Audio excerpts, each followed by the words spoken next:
Welcome to the St. Johnsbury Chrysler Dodge Jeep Rams Outdoor Edge, broadcasting across Northeast Kingdom and the North Country of New Hampshire. I'm your host, Joshua Smith, and we've got another full lineup for you. On tonight's show, we're taking a closer look at the impact of Vermont and northern New Hampshire's drought over our rivers, streams, and fish populations.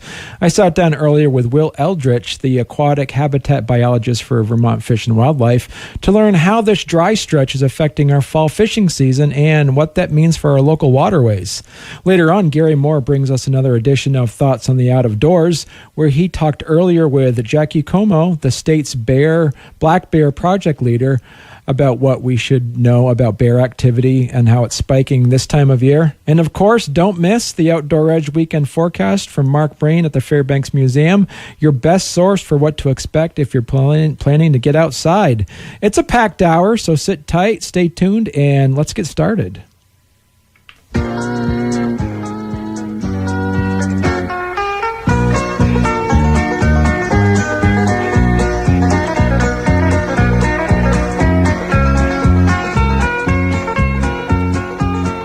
right, we have a very special guest here with us. It is Will Eldridge, who is the Aquatic Habitat Biologist for the state of Vermont.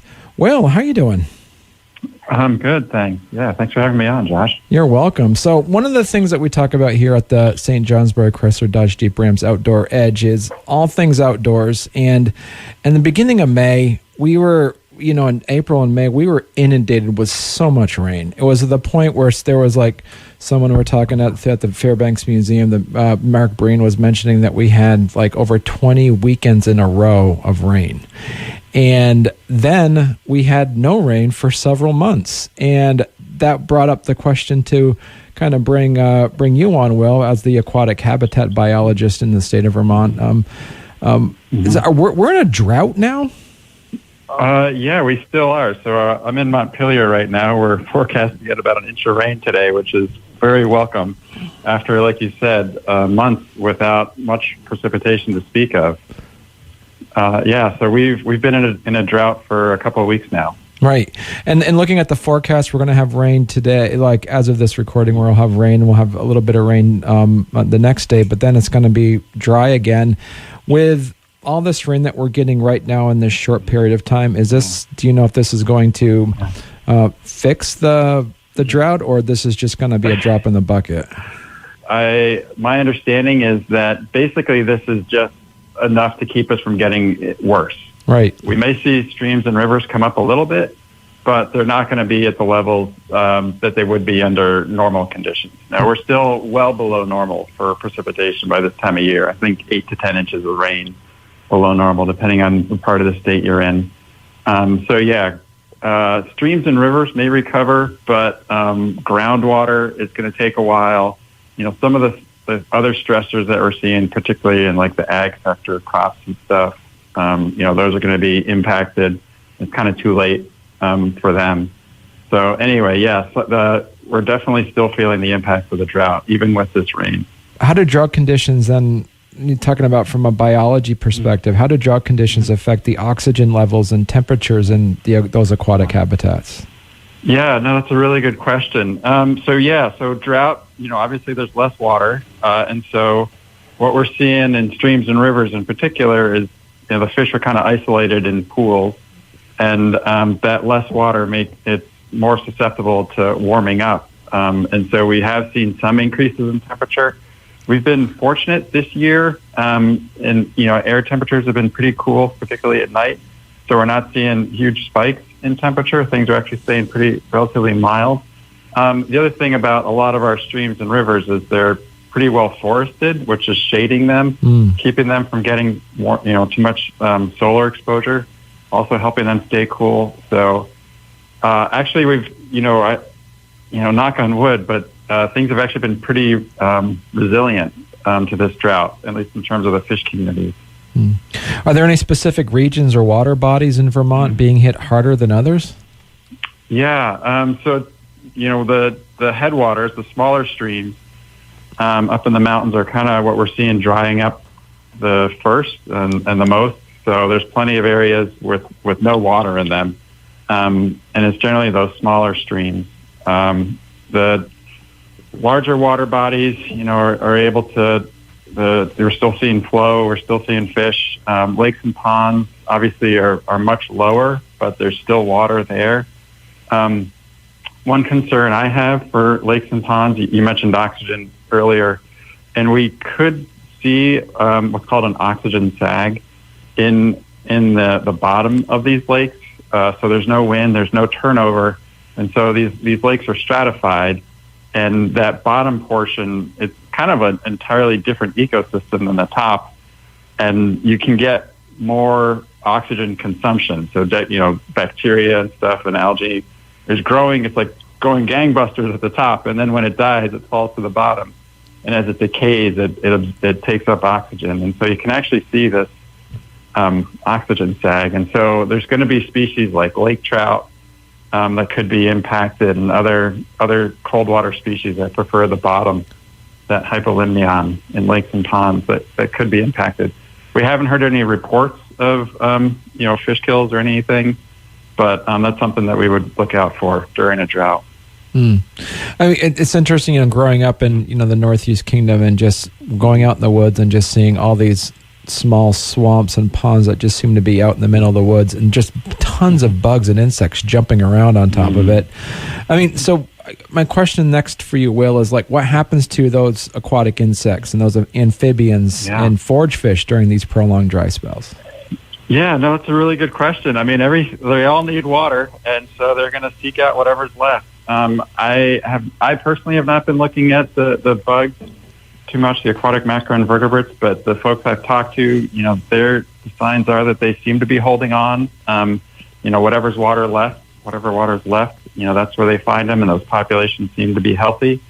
So, I think one thing we're fortunate about, you mentioned swamps and wetlands and things like that. Those are actually critical for helping us, providing that resilience, helping these fish and aquatic organisms survive drought. Obviously, they provide the habitat for some of those species, but they also help replenish the groundwater. And I think it's that groundwater which is actually maintaining these pools that the fish are able to hide out in during the drought. And so that recharge, that groundwater recharge, like you mentioned in May when we had lots of rain, basically we're seeing the benefits of that now by maintaining some flow during the dry period. I know your colleague was on last year around this time, Jeremy Whalen, and we were talking about fisheries and hatcheries. And I was curious, how does this drought we're in now impact fish migration and spawning activity then? No, really good question. We so like I said, especially in the headwaters, they're going to be isolated in these pockets, and so they're not going to be able to move around. And so, fish are kind of stuck, and they're just basically waiting for the rains to come back, flows to come back, and to be able to move around. They're pretty much, they can't do it.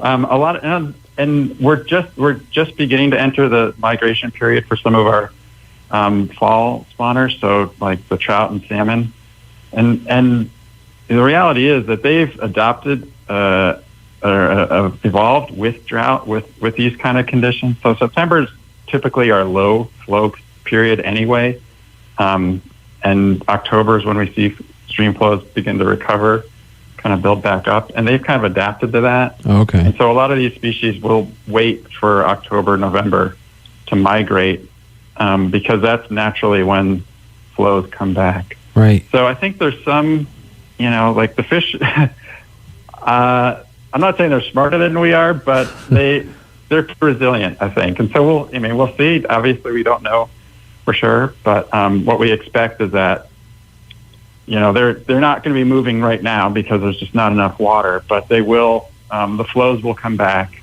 and that's when we'll see the spawning behavior, the migrations pick up. Right, and that kind of brought me up to my next question for just talking a little bit about, the fall fishing season. Do you know what should anglers expect this fall in terms of water access and fish activity then? Yeah, no, that's a really good question. I mean, streams and rivers, there's it depends on what happens with the rain and what happens with the flows. But they should be able to, there should be enough water out there to go fishing in most streams and rivers. Lakes and ponds, it's going to be a challenge. Depends on what happens to lake levels. I've heard that some boating access areas are, there's not much water to get boats in. And we've heard that message. We understand it.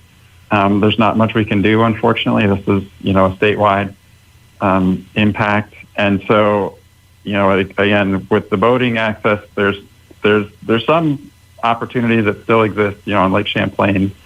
I'm not sure. I'm not as familiar with the Northeast Kingdom in terms of the boating access options and what's happening up there. But it's definitely that's where we're seeing the biggest concerns is on the lakes and ponds. But I think streams and rivers, folks should still be able to get out there. What we're seeing during our fish surveys is the populations are actually pretty robust. So where there's water, we're finding lots of fish, brook trout, brown trout, rainbow trout. Other species seem to be okay. So they seem to be resilient. So we're not seeing population level impacts from the drought. So at this point, we don't have any concerns about people fishing for cold water species in the fall. I'm kind of curious, too, are there any regulations or advisories being considered or issued during? Yeah, we've talked about it, and, we're just not seeing anything that's overly concerning to us at this point in terms of the fish data, what we're seeing when we do these stream surveys. Like I said, we're still seeing the populations. We're seeing different, the young of the year adult trout out there, so we're seeing different size classes, different ages. The abundances seem to be okay. So we're not seeing signs of stress. It's definitely something that we're on the lookout for. We're aware that it could be a problem, but we're just not seeing it. And like we said, we kind of anticipate that the rain, with the rain, the flows will come back and the populations will, the stress levels will go down, basically. Right. And that kind of brings up some of the habitat questions I was going to ask you as well. Do drought conditions complicate ongoing habitat restoration or, like, say, stream bank stabilization projects? Yeah, actually, and ironically, it actually makes it easier because one thing we're really worried about is discharge, sediment, being stirred up during those construction activities and smothering the nests and the macroinvertebrates and things like that. When there's less water, there's less risk of sediment getting into the stream, and it's a little easier to dewater or do kind of erosion control prevention practices to minimize any sediment discharge. So we've been going gangbusters with culvert replacements and dam removals and bank stabilizations, all those kind of practices. And, because of the last 2 years of flooding, there's plenty of work to be done out there. So then I guess my final question for you then, Will, is how can Vermonters and people from New Hampshire help conserve water and support healthy aquatic systems like today, right now? Yeah, no, that's a really good question. So, there's a couple of things that we're doing and folks can do to help. So, obviously, like you said, conserving water. And so there's, just using less to begin with, to the extent practical, people on wells, surface water. It's a limited resource. I think droughts kind of highlight that. And we all are using it, right? The humans as well as the wildlife and the fish are all using that same resource. The other thing we're doing, like you mentioned, wetlands and swamps and things like that. So we're actually trying to restore those kind of features on the landscape where we can, where it's safe to do so. To try and capture and recharge that groundwater, slow that flow from going off the landscape, try and, build up the groundwater levels so that we have that resilience during a drought. And, so the extent that landowners can help with that would be amazing. we're doing similar projects with wood addition, strategic wood addition, actually building log jams in streams, again, where it's safe to do so, to try and slow down that flow. We're seeing benefits from a flood standpoint, as well as during droughts, because it does slow down the flow. It'll help drive some of that water into the ground. Not a lot. We're not talking about preventing flooding entirely here. This is like, relative. But we are seeing big impacts from a resilience during drought standpoint. Mm-hmm. And the other thing is, like I said, there's a lot of streams that dry out. And so the fish, when the flows come back, we've found that fish are migrating back to those areas, and we'll actually see reproduction. So we'll see young of the year trout in some of those streams that were dry in the fall. We saw that in 2022 after that drought. And so connectivity, so removing barriers, so perched culverts. These are culverts where the outlet is above the stream channel, so fish aren't able to migrate upstream. So replacing those structures with ones that are what we call at grade. So basically, a fish doesn't know it's going through a culvert. And also similarly, removing dams. Things that block fish movement are important steps that we're doing, but also we can work with landowners or municipalities to address. Wow. All right.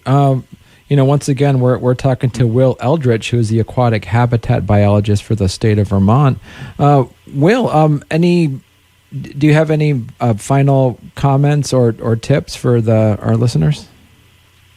Just I guess do your rain dance, whatever we can to hope that the rains come back.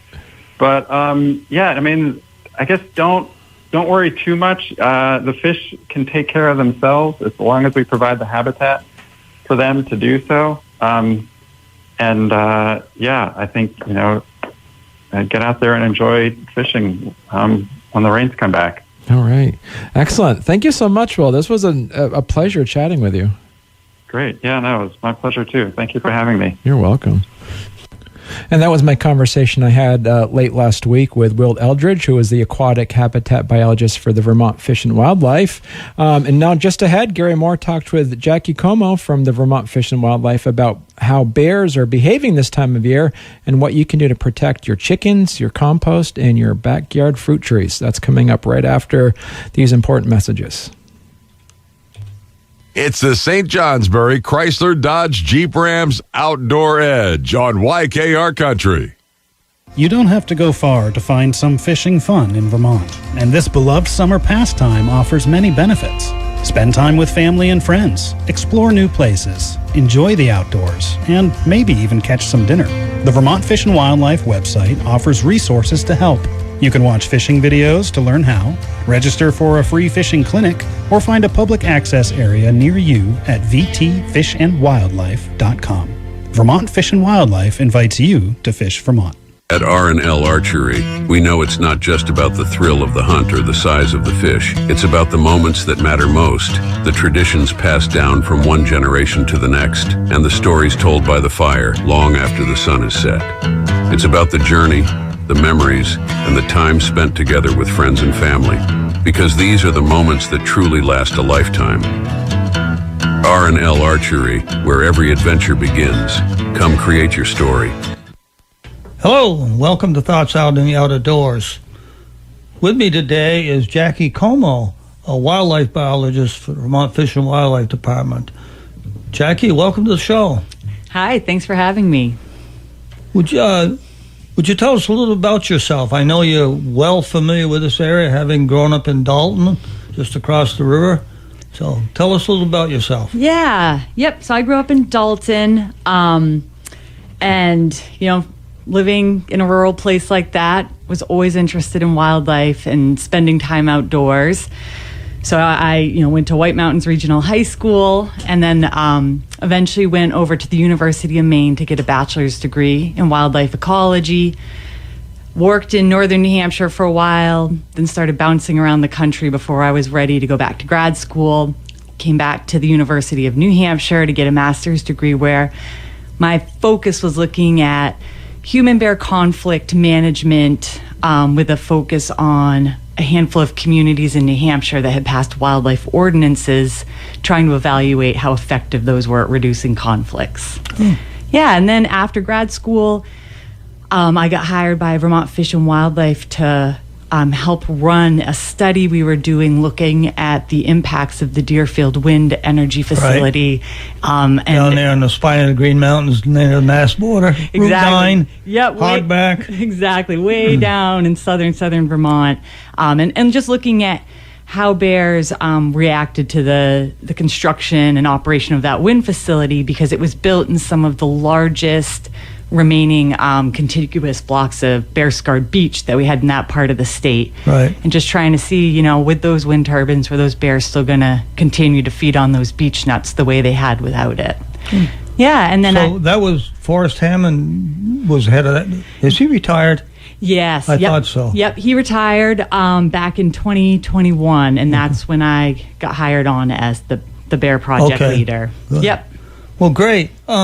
The reason I invited you today, I wanted to talk about bears, specifically about the study that you instituted this summer. So tell us a little bit about what's happening with the bear populations. Yeah, so, our population, it's really a conservation success story, right? So back in, the 50s, 60s, there were very few black bears in Vermont. And those that were here were really relegated to the spine of the Green Mountains and the Northeast Kingdom. And part of that was because there had been a lot of habitat loss due to the conversion of a lot of Vermont's forests into agricultural lands. And then the other side of it is that, we didn't have any restrictions on how and when people could kill bears. And so those two factors had really driven the population low. But with forest recovery and a lot of thoughtful regulations related to bear hunting and how to treat bears when they are in conflicts with people, our population has been steadily growing since that time. And really, we've seen steady growth in our population into the late 1990s. And then we hit this period of somewhat stability. There was like year-to-year variation, but generally our population was somewhat stable from 4,000 to 6,000-ish bears per year. But we've seen in, the past decade or so, as bears have kind of fully recolonized all of Vermont, the only place we really don't have bears now are in the islands on Lake Champlain. Right. There's no habitat there, really. Yeah, there's no habitat there. And at this point, like the past 5 years, we've seen this little bump in our population where it has grown again. And now we're kind of hovering more in this range of like 6,000 to 8,000 bears approximately. And your goal is what? Would you like to have, what's a good number to? Our target is more in that 35 to 5,500 bear range. So we've been above that objective for probably the past 5 years now. And again, we tend to be patient. Like I mentioned before, we'll see increases and decreases in the population. But, we're just not seeing it turn back down again. It seems to be staying well up above that 6,000 range consistently for the past 5-ish years. Well, of course, unlike deer, bear only have cubs every other year. They do. So that, there's always a cycle there depending on... Exactly. There's a lot of, just because of the way that they reproduce, there's a lot of fluctuations that we do need to be patient and observant of, because like you said, they only reproduce every other year. They can have anywhere from typical female 1 to 4 cubs depending, and it takes them a while usually before they can successfully start having cubs. Right. Most females from our last study down in southern Vermont, we really weren't seeing females successfully keeping cubs alive until they hit that 4 to 6 years of age. Yeah. Well,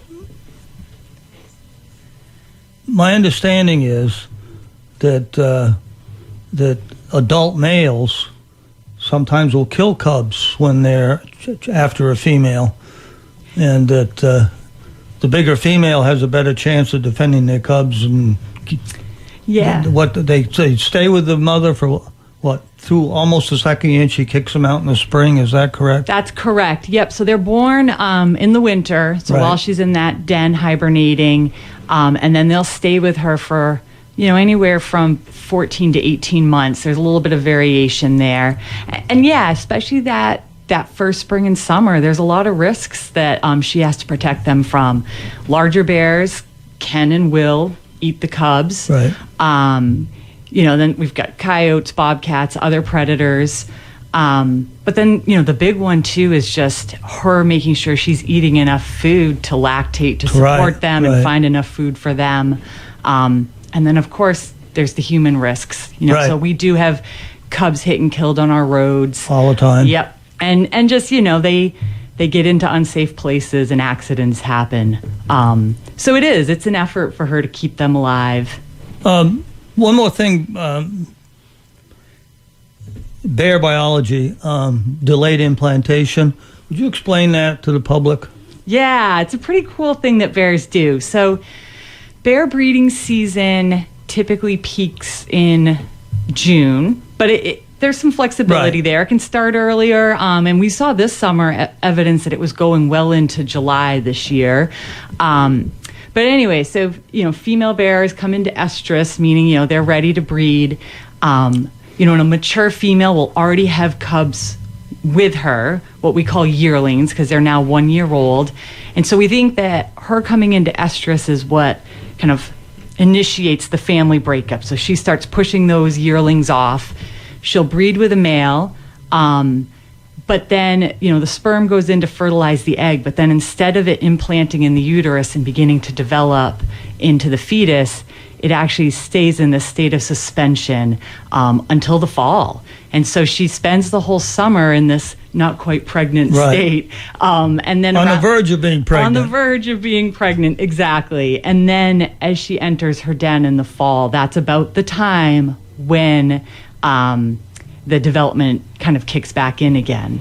And that's why it's so important that a bear have really good feed throughout the fall before they go into they don't hibernate, before they go to sleep, because soon they're going to start feeding a baby. Exactly. Okay. Well, that's a good place for us to pause for a moment. It's a St. Johnsbury Chrysler Dodge Jeep Rams Outdoor Edge on YKR Country. So where's the big deal? Holy shmoly, it's Matt LeCuyer at the Auto Saver Group, St. Johnsbury Chrysler Dodge Jeep Ram. It's the Ram Power Days right now in St. Johnsbury, Vermont. We have specials and savings that can save you thousands of dollars. 2025 Ram 1500 Crew Cab, Bighorn, four-wheel drive, leased for only $4.99 per month for 42 months with zero down. Stop by today, St. Johnsbury, Vermont, or shop us on the web at stjohnsburycdjr.com. Leases for 10,000 miles per year, 35,000 total miles, 25 cents per mile over. Tax, title, registration extra. Must have current Stellantis Sprint lease and household to qualify. First payment due at signing. Offer expires 9/30/24.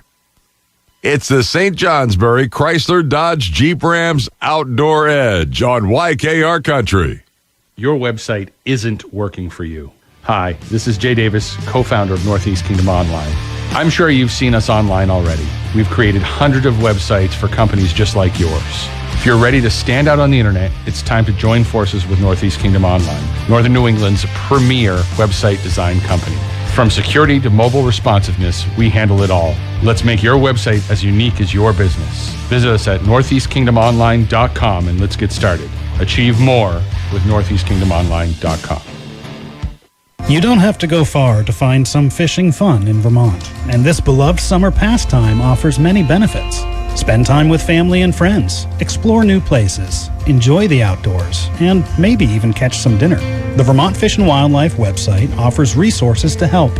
You can watch fishing videos to learn how, register for a free fishing clinic, or find a public access area near you at vtfishandwildlife.com. Vermont Fish and Wildlife invites you to fish Vermont.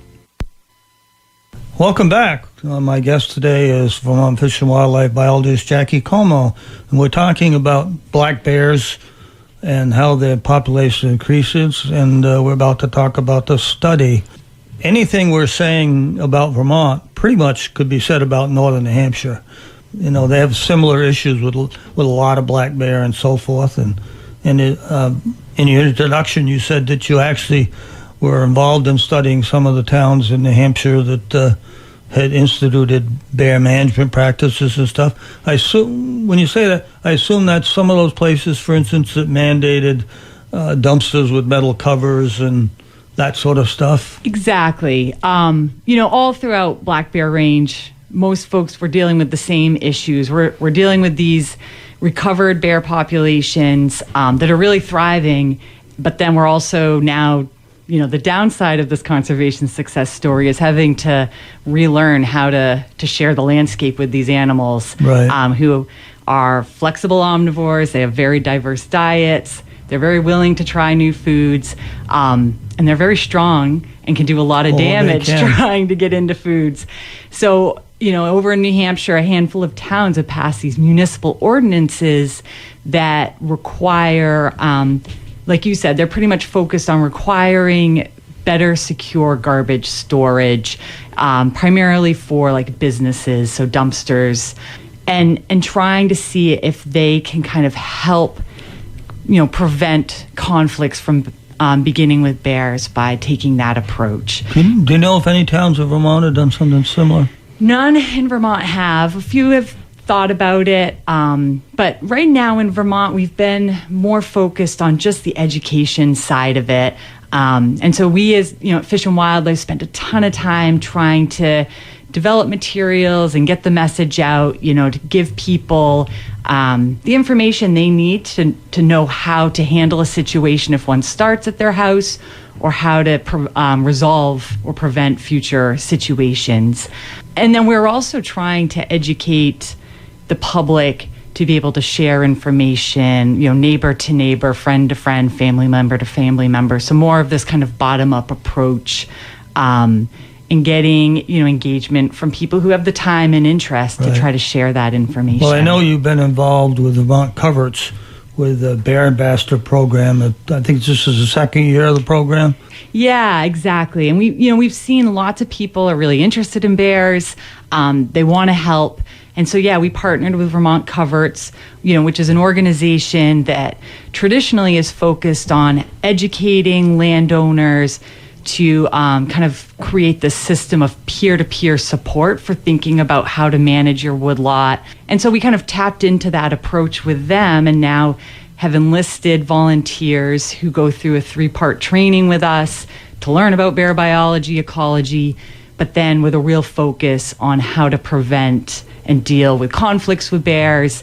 And we're not asking these ambassadors to go out and get bears out of people's backyards for them, but more just how to talk to their neighbors, family members and friends, and make sure that they're sharing, the most effective information, and then knowing how to point people towards resources if they need more assistance. I know some of the people in this area that have been through that, and they've been pretty excited. And if you see on the local media, listservs and some of the letters to the editor and so forth, some of them have been pretty active getting the word out. Definitely. And that was part of the issue, is that we know that on, platforms like Front Porch Forum and local Facebook pages where our staff don't necessarily have access to all of those, trying to get more Vermonters who are seeing kind of the local chit-chat about bear issues to be able to share the right information was our strategy there. Back in the late 70s, I spent quite a bit of time working with the late Charlie Willie, who was a bear, and Will Statz, who recently retired from New Hampshire, was a temporary employee for Vermont at the time. We were tagging bears in the Northeast Kingdom. After that study, I never heard much until the Searsburg, wind farm study. But so this is a much more involved study you're doing. Would you tell us about it, please? Yeah, so we're trying to get a better understanding of the bear population, and more specifically, what might be driving this increasing trend in the population growth that we're seeing. So we are targeting adult female black bears, and we're putting GPS satellite collars on them so that we can track their movements throughout the year to get a sense of what types of habitats they're using and what are the major food sources that they have available to them throughout the year. And then kind of the most critical part of information we're also collecting is their reproduction. So because they have these collars on them, we can identify where their winter dens where their winter dens are. We can go into those winter dens and count how many cubs they have. And then we can go back the next year to the next den and see how many of those cubs survive through that first year of life when we know that's when the majority of mortality for bears happens, is in that first year of life. And, we're just really curious to see, just as like some baseline data, because we have never really looked closely at female reproduction here in Vermont. You mentioned the study that Charlie Willey spearheaded, which was just, again, trying to get some baseline information about our bear population and where they were back at that time. Much smaller population back then. Yeah, that's back when it was still really restricted to the Green Mountains and the Northeast Kingdom. And then since then, we did a study in the 90s associated with ski development at Stratton Mountain, which my predecessor, Forrest Hammond, spearheaded. And then Forrest and I were both involved in that Deerfield Wind study, but those two studies were really looking at habitat and how human development is impacting bear use of important habitat and important food sources. So now, we're like, 50 years out from Charlie's studies, maybe 40 years out, and 45. Yeah, and we need to kind of look, now that our bear population has recolonized Vermont, we need to kind of stop and look at what's going on with that baseline information again. And like I mentioned, we're really trying to look at how access to foods might be influencing that, because we wonder if when bears were stuck in the Green Mountains in the Northeast Kingdom, beech nuts are the main driving fall food source for those bears as they prepare for, the time of no food, winter. But now that we have bears in the Connecticut River Valley, the Champlain Valley, the habitat's much more diverse in those places. And beech trees are dying. Beech trees are dying, exactly. We're kind of at this point of potential change. Good. Well, we'll take another pause for a break here. Welcome back. My guest today is Jackie Comeau, wildlife biologist for Vermont Fish and Wildlife, who heads up the Bear Project, which we've been talking a lot about. Jackie, you want to continue? Yeah. I'll just say, you asked me earlier about, that we ask hunters to avoid shooting sows with cubs during the hunting season. And that can be easier said than done. So there are some things hunters should really think about when they are bear hunting. We ask hunters to take their time. Make sure you're setting yourself up in a position where you've got good visibility of the area. If you've been able to monitor with a game camera ahead of time to have a sense of which bears are coming through, that can be a great way to know if you've got a sow with cubs of the years, spending time in that area. But just be patient with your shot, because sometimes those cubs are tailing behind. And I think a lot of hunters, especially if they haven't had the opportunity to harvest many bears in the past, can be surprised by how small our adult females are. You know, most of them only average in that 150-pound range. A lot of them are only like 125. Exactly. And those cubs of the year can be pretty variable in size as well. Some of them are still pretty small in that 15 to 20, 30-pound range, whereas some can be closer to that 60 to 70-pound range. So just kind of getting a sense of what sizes you're looking at. And if you're looking at a bear that kind of looks more like in that small to medium category, definitely be patient, because that might be a female bear. Sure. Yep. Well, unfortunately, bears tend to, if you've not seen a lot of bears tend to be bigger than, smaller than they look. That's a great point. People will say, that was a 300-pound bear. It was probably 150. Great point. I remember Charlie Willey always used to say the scales he had on his pickup were the great bear shrinkers. It's true. Dragging a bear out of the woods is far more difficult than dragging a deer. And by the time they go in, they've decided it's huge until they actually weigh it. It's so true. And I take that for granted, having seen and handled so many bears in my career. I have to remind myself that, it does take some getting used to be able to accurately judge it. In some cases, that bear that was shot is the first bear that hunter's ever seen. Exactly. Yep. And again, your adrenaline's up. Absolutely. And they can be hard to judge in size. Well, before we leave the topic of bears, I would just like to remind listeners the adage that is passed around: a fed bear is a dead bear. Pay close attention to what Jackie and her colleagues are saying about securing food sources, keeping them away from your house, electric fence around your beehives, etc., so that the bears don't get acclimated to the human scent and don't start stay eating natural foods, not the foods around your property. Yeah, and I'll just say to that, if folks want to learn more about it, if you go onto our website, you can just search Vermont Fish and Wildlife Living with Bears. We have a webpage dedicated to bear information, and on that webpage we do have a link to our reporting form. So if you are having issues with a bear, fill out a report, and we have staff who will get back in touch with you and can give you some specific advice relevant to your situation. Good. That's good news. We've got just a little bit of time left. We're in the midst of the fall hunting season, deer being big. First we'll have the archery season, then the rifle season, and the muzzleloader and archery after that. So I know a lot of hunters out there are getting excited about the deer. What are you hearing about the deer population?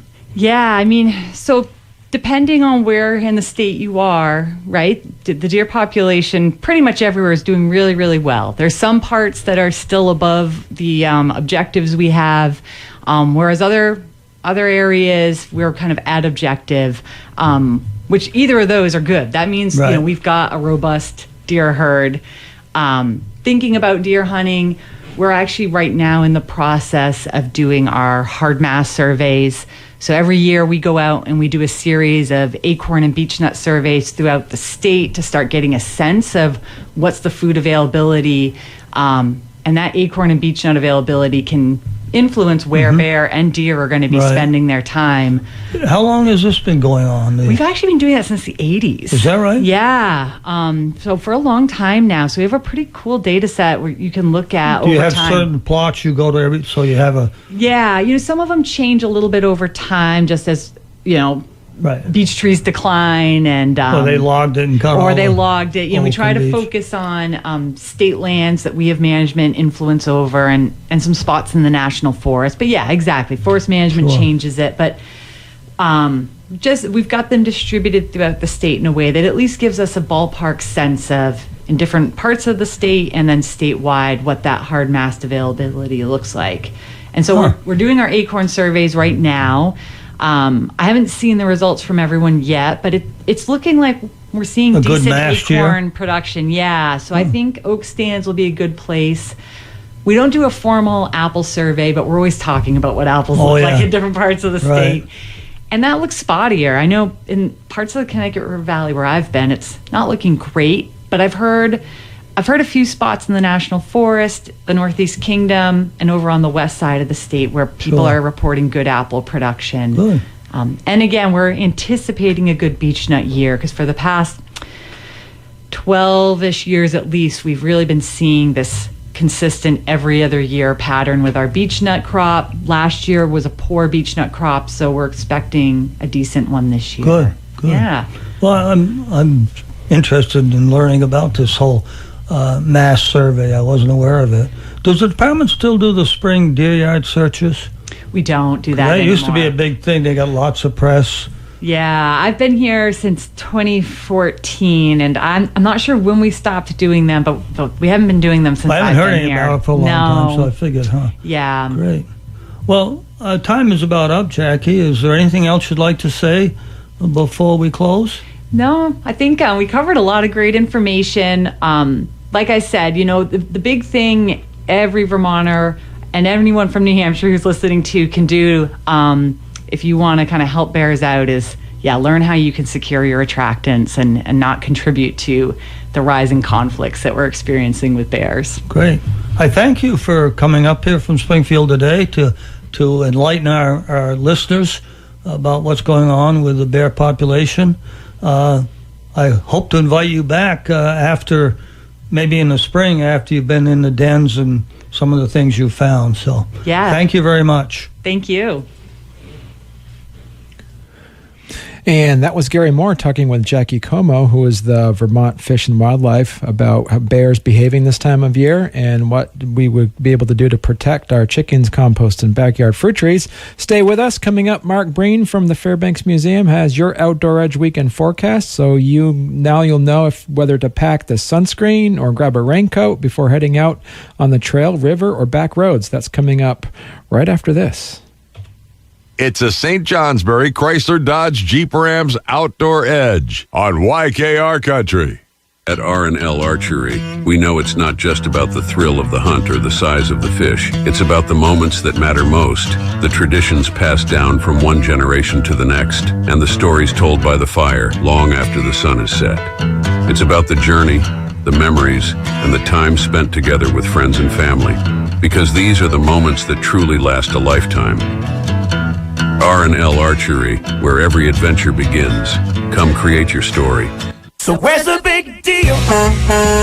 Holy schmoly, it's Matt LeCuyer at the Autosaver Group St. Johnsbury Chrysler Dodge Jeep Ram. It's the Jeep Adventure Days here in St. Johnsbury, and this is the moment we've all been waiting for. Are you ready to conquer new horizons? Introducing the 2024 Jeep Grand Cherokee Laredo X, where rugged meets refined. Experience the thrill of the open road and the peace of mind that comes with Jeep's legendary reliability for only $449 per month. Stop by today in St. Johnsbury, Vermont, or shop us on the web at stjohnsburycdjr.com. It's the Jeep Adventure Days here at St. Johnsbury Chrysler Dodge Jeep Ram. Leases for 39 months, 10,000 miles per year. 32,500 total miles. Plus have Stellantis brand lease and household. Tax title registration not included in lease. Plus lease with Stellantis. Offer expires 9/30/2024. I'm Mark Breen. Welcome to the Outdoor Edge forecast. Well, some soaking rains fell 1 week ago. It did little to relieve the drought conditions plaguing the region starting back in June. The concerns are mounting, with wells being the most significant factor, obviously for homes, but it also impacts farms. And it impacts the plans that you might have for water activities. Rivers are near their all-time minimum stream flows, which means many rivers and their tributaries are presenting more and more hazards. Please exercise additional caution, including on our lakes, where lowering water levels are revealing various hazards, rocks, trees, and so forth, normally well submerged, so now getting closer to the surface. Also, fire danger is abnormally high. Those casual campfires have become now more of a danger, so again, you'll likely have to adjust your plans accordingly.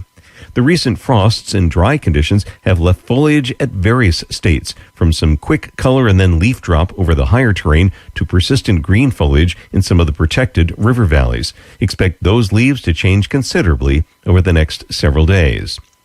For those pursuing the elusive whitetail, archery seasons are now underway. The drought may impact deer activity as their water resources are more limited. Be aware that sunrises are now near 10 of 7 and will get later by a minute or two each day. After 7 o'clock by the 11th, likewise, the sun is setting earlier, near 6:25, and will set about 10 after 6 by the 11th. As to the weather pattern, it remains more dry than wet, but a weather front comes through during the middle of next week with a good chance of showers or rain, followed by some chilly weather later next week. However, warmer weather returns for Columbus Day and through the rest of the following week again, with little prospect for much rain. Now to the forecast details. Mainly clear tonight, a few high clouds, still chilly, some scattered frost, some patches of fog next to the rivers with lows in the 30s. For Friday, any fog burns off to sunshine, not as cool, highs in the upper 60s to around 70. As we get into Friday night, mostly clear, areas of valley fog, but not as cool, in the 40s. And then Saturday, any valley fog burning off to sunshine, warmer in the low to mid 70s. Saturday night, mostly clear, 40s to near 50. And Sunday, any patchy fog burning off to sunshine, a warm afternoon. Sunday's highs in the 70s to near 80. That's your Outdoor Edge forecast. I'm Fairbanks Museum meteorologist Mark Breen. Good luck and enjoy our great outdoors. And that'll do it for this edition of the St. Johnsbury Chrysler Dodge Jeep Rams Outdoor Edge. Special thanks to Will Eldridge and Jackie Comeau from Vermont Fish and Wildlife for lending their expertise, and to our regular contributors, Gary Moore and Mark Breen, for keeping us informed and inspired. If you missed any part of this show, or you just want to listen to it again, you can find this episode and every past one on demand on WYKR.com or on our WYKR app, or wherever you listen to your favorite podcasts. And just to remind you, we are back to our twice-a-month schedule, the first and third Thursdays, so make sure you tune in live or subscribe so you don't miss a thing. Until then, stay safe, enjoy the outdoors, and we'll catch you again down the trail.